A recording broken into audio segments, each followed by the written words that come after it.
Reading excerpts from Gerard J.M. Van den Aardweig. The book, The Battle for Normality, a guide for self-therapy for homosexuality.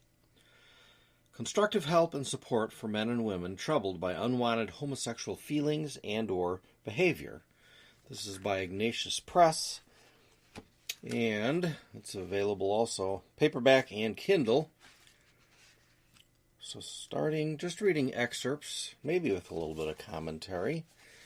This is a topic important for anybody, whether you have homosexual inclinations or not, in that it's so pervasive in our community.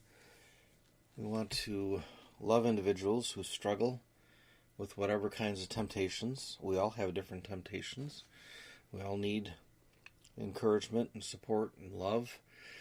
That's not a phony kind of mercy, though, that isn't willing to point out harmful, self-destructive behavior that God calls sin, that is an affront to God, that is a perversion of God's nature. Not pointing out to the alcoholic that they have a problem with alcohol is not loving them and showing them mercy. It's the opposite. So, from page 21. To the bewildered question of many on why it is possible that educated people could believe that homosexuality is normal, perhaps the best answer is George Orwell's saying that there are things so foolish that only intellectuals could believe them. The phenomenon is not new. Many a noted scientist began believing the correct racist ideology in Germany of the 30s. For many, the herd instinct, a weakness of character, is an anxiety to belong, to make them sacrifice their independent judgment. So on a number of fronts, homosexuality doesn't make sense, doesn't work, it's against nature. And practicing it normally involves a lot of promiscuity and venereal diseases and other horrible health risks. Just look up on the CDC if you need to be convinced. Center for Disease Control. Now, I trust you can tell when I'm giving informal commentary like I am now versus my reading from this book that I'm using as a springboard. So another great quote, page 25. If some biological factor were found to be narrowly correlated with homosexuality, that would, nevertheless, be no argument at all for its normality. Neither would it, of necessity, be a direct cause. It might be, as easily, a consequence of this orientation. It is, however, still a big if. The overall evidence in the biological field points to non-physiological, non-biological causation. So a great point. I mean, what if it were shown that there is a correlation between even some brain state and some activity? Which one is affecting which? And why would it follow from that therefore it's moral? What if you were to find that there's a gene or a brain state involved in a genetic predisposition, whatever, toward anything, kleptomania? It wouldn't follow then that it's moral for that person to act on that. It's too obvious a point that so often is just not realized. Page 29. Suppose homosexuals did show similarities in specific brain regions. Would homosexual pedophiliacs then have their own specific brain state or brain site? And heterosexual pedophiliacs, homosexual and heterosexual masochists and sadists, each their own? Exhibitionists, voyeurists, homosexual and heterosexual fetishists, homosexual and heterosexual transvestites, transsexuals, persons sexually aroused by animals, or with even more aberrant preferences, Too often when you ask specific questions like this, or give very reasoned responses, people just go nuts. I guess the term is apeshit. To where you can't talk about it. That's their irrationality, and they're trying to shut down a rational conversation with their emotion and their threats of various kinds. Threats of name-calling, intimidation, maybe even violence. But the questions he just asked there are perfectly rational.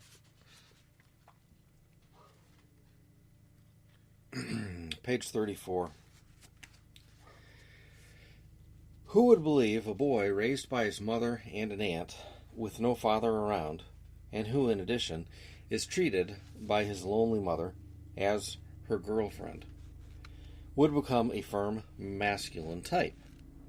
Upon analysis of childhood relationships, it becomes clear that many effeminate homosexuals lived with too great a dependency on their mother in the absence of a father, physically or psychologically. For example, a weak man dominated by his wife, or one who did not play much of the father role toward the boy. The portrait of the demasculinizing mother has a lot of variance. The overcaring or overprotective mother who worried too much about the boy's health. The domineering mother who subjected the boy into the role of servant or favorite friend. The sentimental or self-dramatizing mother who unconsciously saw the boy as the girl she would have liked to have had. For example, after the death of a baby girl before the boy's birth. The older mother, who would not have children when she was young. The grandmother, who educated the boy she saw as needing protection after his own mother left him or died. The child mother, who saw in her male baby more of a doll than a boy. The foster mother, who treated the boy too much like a helpless and love-deprived child, and so on. Usually, background factors like these can be found in the childhood of effeminate and other male homosexuals, and there is no need to resort to heredity to explain the son's feminine attitudes and behaviors. Page 35. It is not only a flight from male behavior out of fear of failure, but also a form of infantile attention-seeking, an enjoyment in the affirmation this posing as the woman may bring from the significant woman in their environment. This is most visible in transsexual types and women impersonators.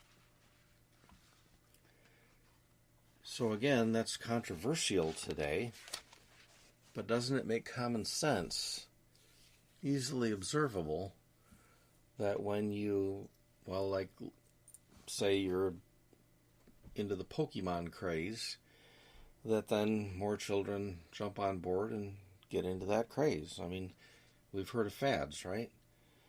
So this fad of transgenderism will feed on itself and encourage more kids who otherwise maybe would just be going through a normal phase and then grow out of it, but instead, by all the attention they received from playing that new role or entering that new role, well then they continue with what works. Page 37. The common denominator, however, of the inner attitude of many, but not all, mothers of homosexual men is that they did not view them or treat this son as a real man. And, although apparently to a lesser degree, some fathers of lesbians did not see or treat their daughter sufficiently as a real girl, but sometimes more as their favorite comrade, or as a son,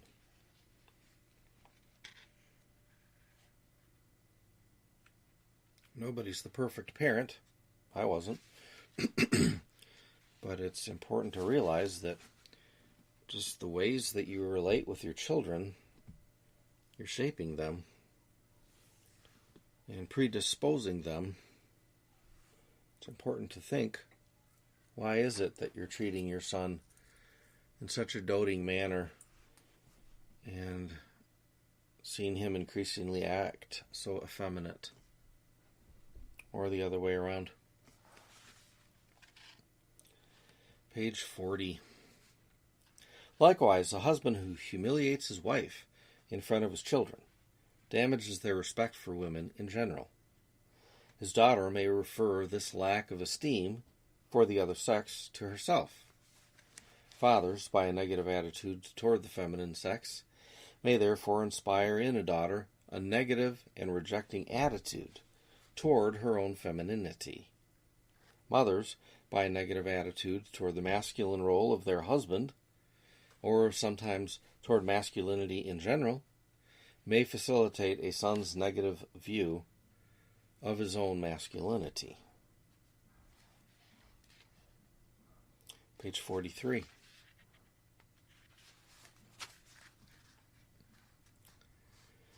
His experience could be somebody named Baldwin, an author. His experience could be summed up as, the other boys who are more manly are against me. His being called sissy reflects this, for the term does not mean being seen as a real girl. It means not being a normal man, being an inferior man. It is nearly synonymous with being a weakling, one who cries easily, as girls do, who does not fight but flees. Baldwin may have blamed American masculinity for his feelings, but, in fact, male homosexuals throughout the world criticize the masculinity of the culture they live in, for they invariably feel inferior in just that respect. Lesbians, for the same reason, may be contemptuous of what they, distortedly because of their negative experiences, see as that prescribed femininity, dolling yourself up, having to be interested only in trivial household things, having to be the attractive sweet girl.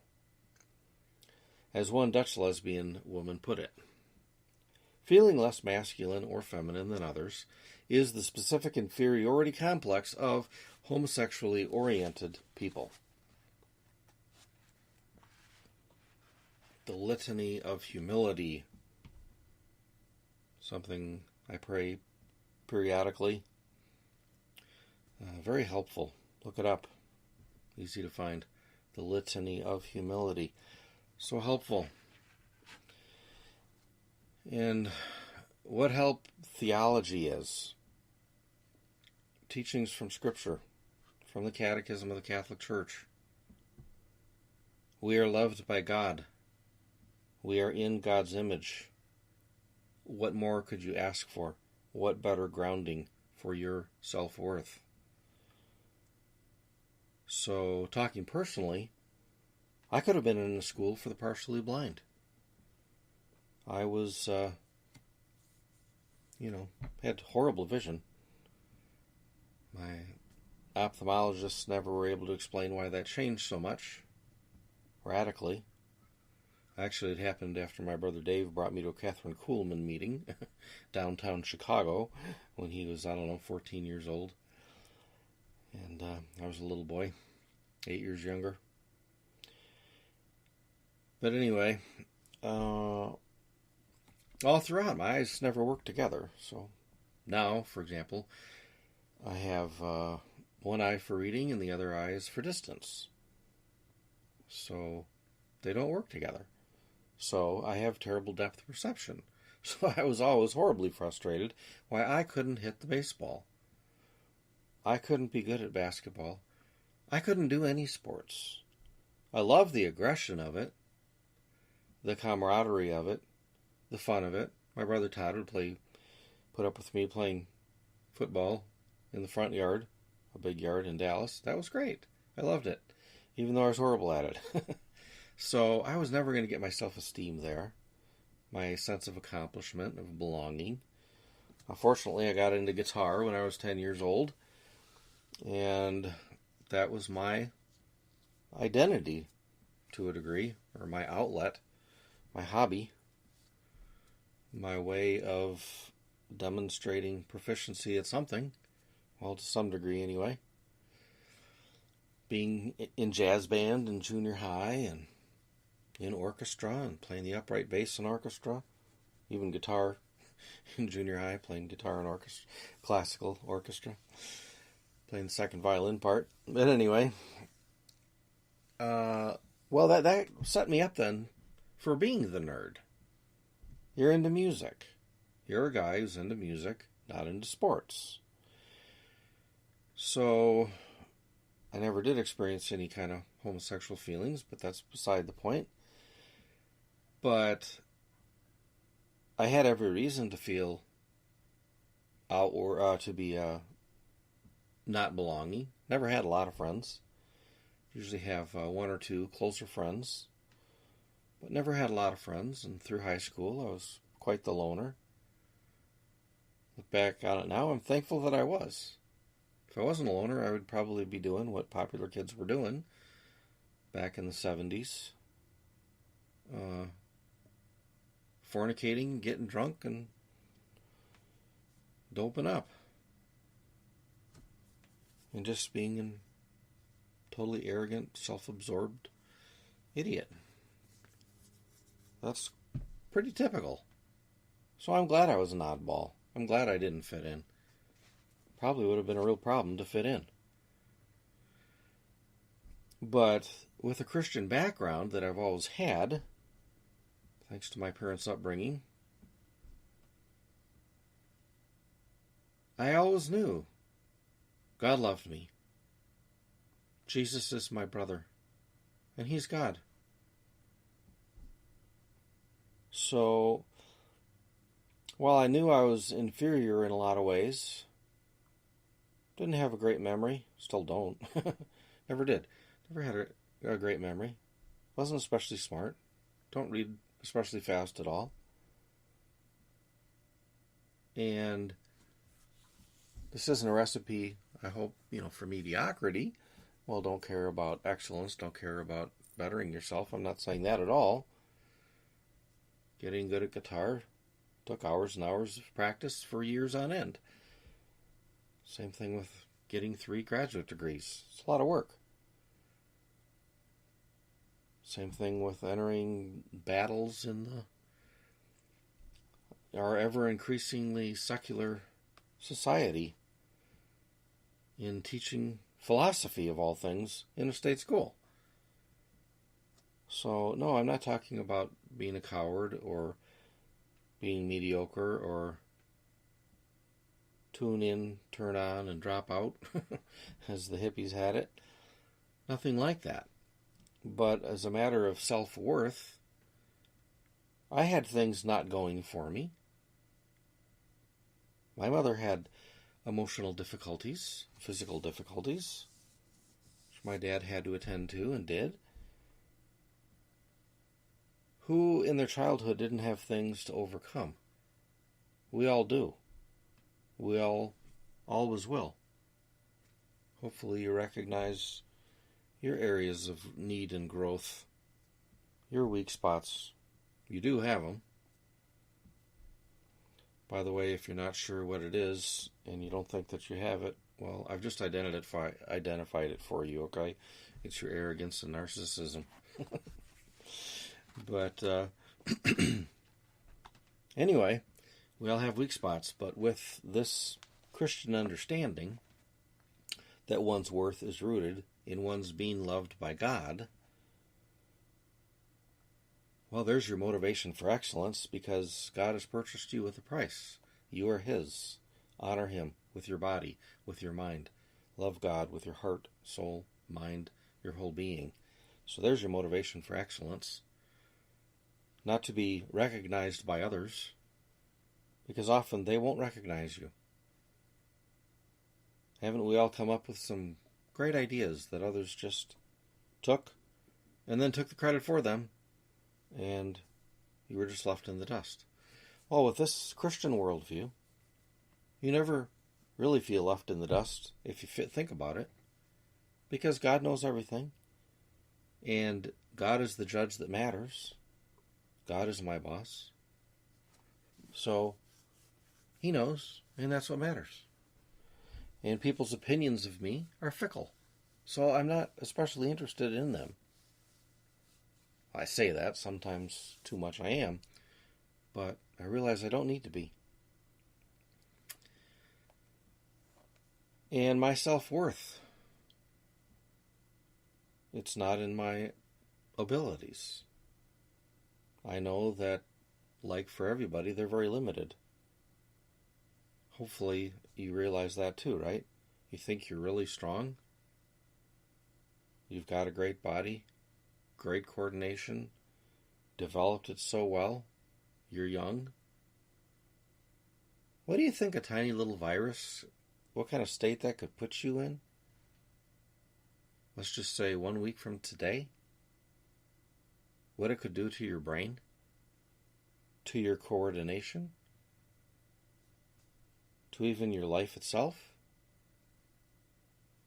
So, yeah, in the broader picture, we all are very, very weak. So this idea of not being masculine enough as a man, because, men, they do have bigger bones, more density, more muscle density. They run faster, they're stronger than women. That's a fact. Can't deal with science? I thought you were for science, right? I thought you were into facts. So yeah, those are facts. But again, on the bigger picture, so what? That means pretty much nothing. Because again, that same tiny little bug can reduce the state of the man just as severely and quickly as for a woman. We all, relatively speaking, will be dust. Food for worms. So much for the things you glory in. Same thing for your wealth. How quickly that could be taken from you. You think you own your house? Sort of like you're leasing it from the state, right? Do you think the state could decide that you're not going to have property rights anymore? And then you lose your house? We have lots of examples of that in history, right? Ask the Jews in Germany. So, whatever you glory in, if it's something of this earth, you're a fool.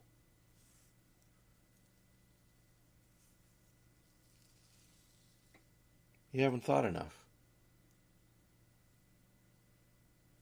But if your self-worth comes in what is eternal, absolute, changeless, not impersonal, but very personal, just, loving, personal God, who you are the son or daughter of, well then all of a sudden, if you're a young lady, and relatively speaking, by the standards of the models you run across in television shows or whatever, yeah, you're ugly. You're overweight. You don't have the shape that matches the Fibonacci ratio. Neither do I, by the way. But, yeah, you have acne. I'm just throwing things out here. Anyway, yeah, you've always been considered the ugly duckling. And by the standards of the world, yeah, you are. Just like me. I'm bald. I'm overweight. Okay, yeah, I need to have a little more discipline there. There's some things I can do about some of it. But no, basically, yeah, my nose is turned up and my eyes don't work together and yada yada. So, I'm not thinking of anyone in particular to ridicule here of a young lady, but the same thing is true of me myself. Okay. Again, you're loved by a personal creator? If that's what you actually believe? well then you know what? What else matters?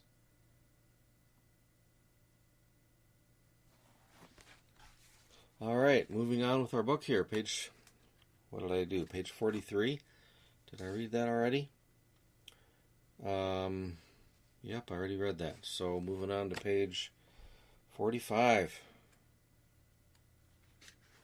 By the way, the second half of this book all has to do with practicality in how people with homosexual tendencies can increasingly decrease those, even to the point for some of having always only normal heterosexual desires. But I won't be getting into any of that.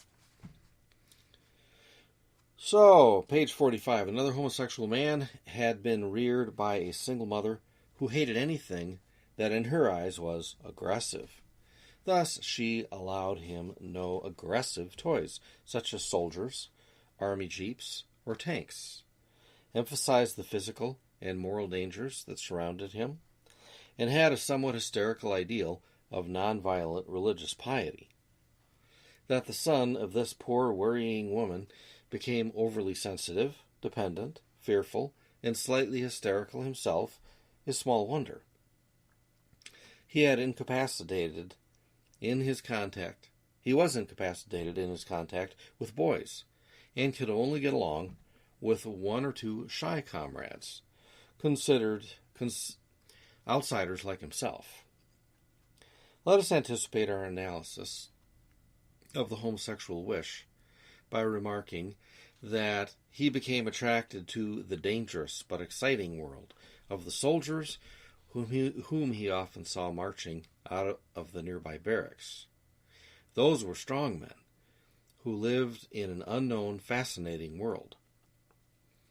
That they intrigued him is, by the way, proof of essentially normal manly instincts. Every boy wants to be a man, every girl wants to be a woman, and it is precisely when they feel incapacitated in that important field of life that they start idolizing others' masculinity and femininity. It really is important when we see men demeaning women and not allowing that to go on because it's harmful to little girls.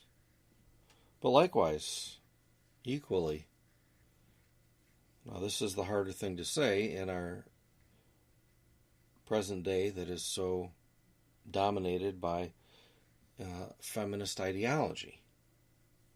For women who deride characteristics more typical of men, of masculinity, they're practicing child abuse, and we should speak up against it in defense of the little boys who are being harmed.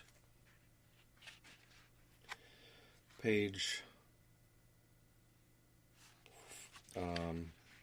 49.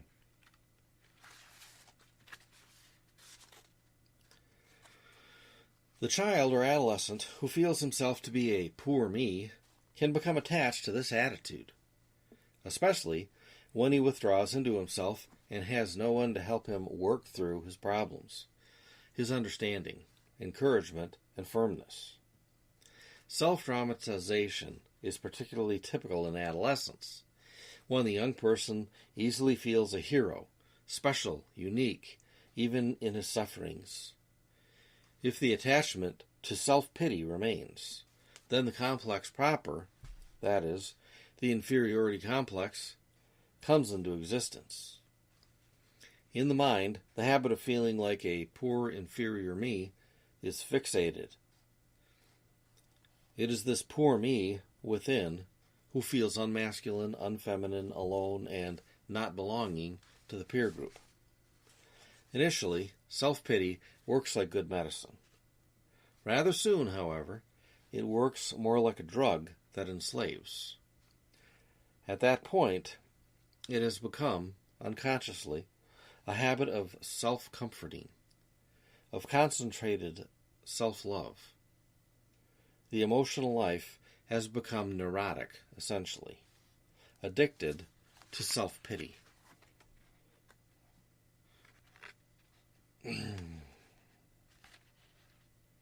Page 52.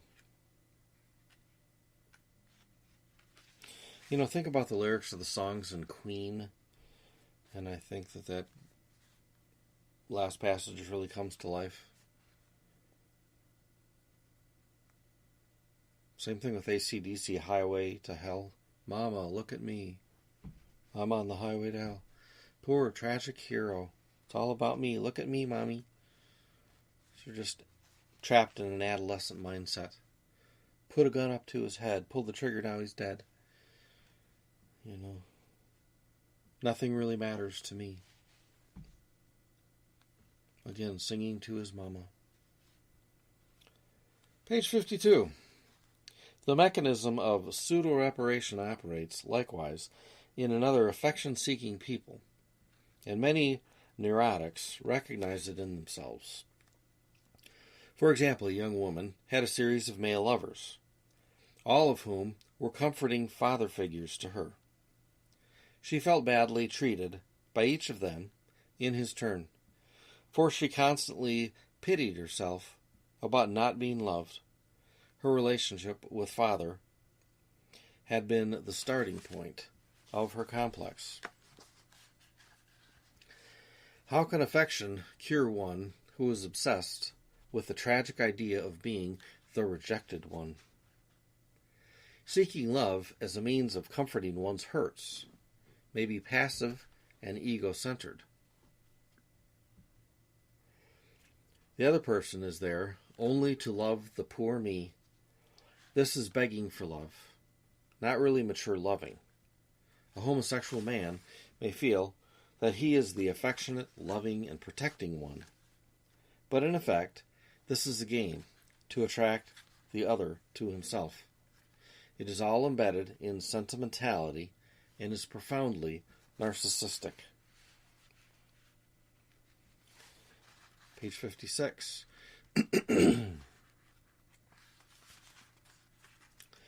Puberty is the phase when girls are inclined to gush over other female teachers they admire. In that sense, lesbianism is but a fixation of this adolescent gushing over.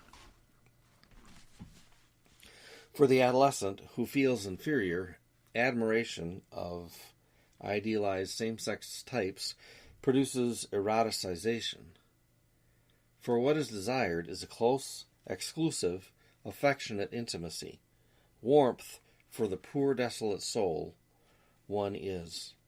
In puberty, not only is it common to idolize a person or a type of person, but also to experience diffuse erotic feelings in connection with such persons. The need to be affirmed by an idol whose body and appearance are so highly admired, sometimes with desperate jealousy, may become a desire to be caressed and cherished by him or her, leading to erotic reveries. 57. Frequent masturbation reinforces these love fantasies. Many young homosexuals practice it in a nearly compulsive way. Acceptance of and contentment with real life, however, are diminished by this form of narcissism. So there is a downward spiral. As to other addictions, sexual gratification is sought ever more. After some time, the yearning for erotic contacts in fantasy or reality overruns the mind. One becomes obsessed with it. One's whole life seems to revolve around it. There is a constant search for prospective same-sex partners, an anxious scrutinizing of every candidate one meets. If we look for still another comparable psychological addiction, it is like gold fever, or the obsession with power or riches of certain neurotics. Page 58. Underlying and feeding, the sex craving is self-pity, the attraction to the tragic drama of impossible love. Therefore, homosexuals did not so much seek the other person in their sexual encounters as the materialization of impossible wish fantasies. The real other person is not seen as he is, and to the degree that he is experienced more realistically, this neurotic attraction correspondingly fades away. Page 61.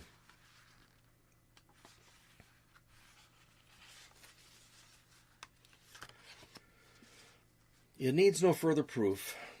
The AIDS epidemic has made sufficiently clear that the vast majority of active homosexuals are promiscuous, and much more so than promiscuous heterosexuals. The fairy tale of faithful homosexual unions, with its slogan, "What is the difference from homosexual marriage, apart from the sex of the partner?" is a propaganda item to win privileges from the law and acceptance within Christian churches. Years ago, German sociologist and homosexual activist Martin Dunecker, in 1978, already openly admitted that, quote, homosexuals have a different sexual nature, end quote. That partner variability is inherent to their sexuality. Don't let the facts get in the way, right? Love is love. Let's just stick with the slogans, right? Page 65. As noted earlier, an especially common view of self is that of the wronged, rejected, poor me. Homosexuals, therefore, are easily insulted. They collect injustice, as psychiatrist Bergler has so well put it, and are liable to see themselves as victims. This explains the overt self-dramatization of the militants, who adroitly exploit their neuroses to gain public support. Attached to self-pity, they are inner or manifest complainers, often chronic complainers. Self-pity and protest are not far apart. A certain inner or overt rebelliousness and hostility to others who do them wrong and to society, and a determinate cynicism are typical of many homosexuals. This bears directly on the homosexual's activity in loving. This complex directs his attention to himself. He seeks attention in love, recognition, and admiration for himself, like a child. His self-centeredness thwarts his capacity to love, to be really interested in others, to take responsibility for others, to give and to serve. Some kinds of serving, in fact, are means of getting attention and approval. Page 67, or page 66. Many neurotics cling to this self-dramatizing attitude of never having been loved, and incessantly demand love in compensation from others, from their marriage partners, friends, children, from society. The situation of many neurotic criminals is analogous. They may have, in fact, suffered from a lack of love at home, even from abandonment, injury. Yet their impulses to revenge themselves, their lack of mercy on the world that has been hard on them, are egotistical reactions to a lack of love. Being ego-centered, a young person is in danger of becoming a seemingly incorrigible self-seeker, and sometimes one who hates others, when he is the prey of his self-pity. Page 67. Lesbian women may view men as their rivals, too. They may want a world without men. Men make them feel insecure and take their prospective woman friends from them. Homosexuals often view marriage and the male-female relationship without understanding, with envy and sometimes even hatred, because the role of manliness or womanliness itself annoys them. This is, in short, the view of an outsider who feels inferior. Page 76. Our Judeo-Christian tradition does not accept the homosexual variant, which in other cultures would be seen as normal. Here's another fairy tale. No culture or time has considered homosexuality, understood as a stronger attraction to the same sex than to the opposite sex, normal. Sexual practices among persons of the same sex may be accepted to a degree in some cultures, especially in relation to initiation rites. But real homosexuality is always considered abnormal. Now, I'm not an anthropologist, and I haven't studied that, so I don't know. As a philosopher, of course, what I'm more interested in is not just, as a matter of fact, what are the percentages of people's views on something. I leave that to anthropologists and sociologists. As interesting as those questions are in themselves, but doesn't have much to do with the morality of homosexuality. Unless you are a cultural relativist and think a culture defines morality, which is an insane view on many levels, which I don't want to waste time on. But anyway, worth looking at. What I find especially curious, though, is when a book like this, you expect to find some kind of digital book burning going on, right? Happy to see that actually this book is available on Kindle. That's Amazon, I think. So, we still have some freedom. We need to take advantage of it because more and more a book like this, an alternative viewpoint, is not tolerated. People lose their jobs over these kinds of things, right? Well, he has a private practice, so I guess he's not worried. But whether it's true or not, I don't know.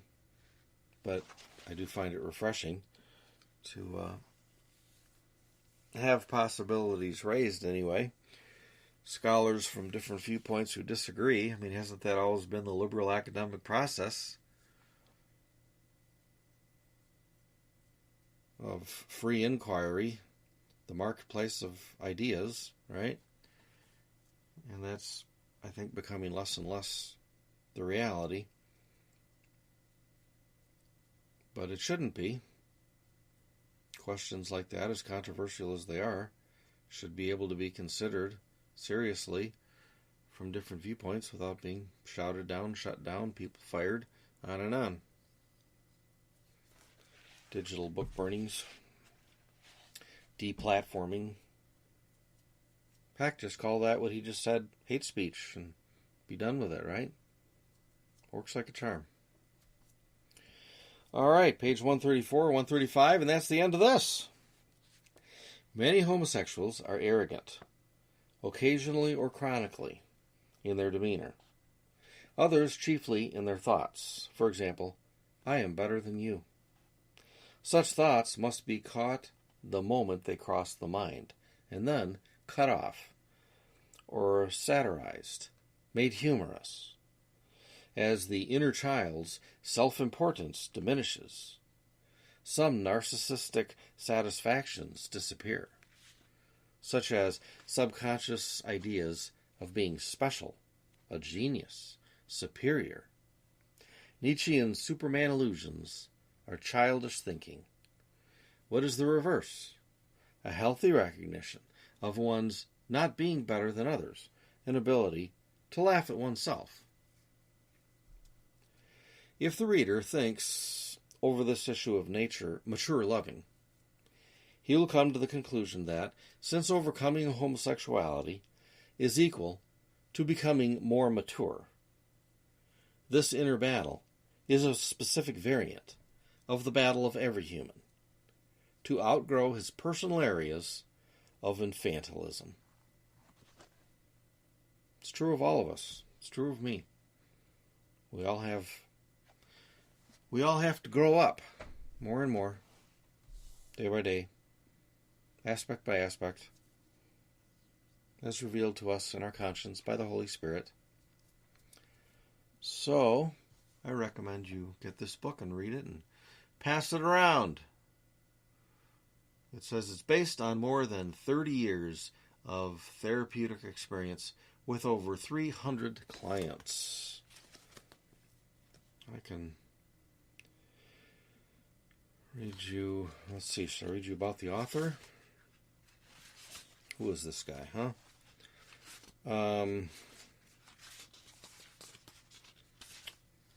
Well, I guess I won't. I'll read you something. An author, Healing Homosexuality, Joseph Nicolosi, Ph.D. Dr. Vanden Aardweig's book, Aardweig's, that's spelled Aardweg. So Dr. Van Den Aardweig's book provides a useful, no-nonsense guide for self-help therapy.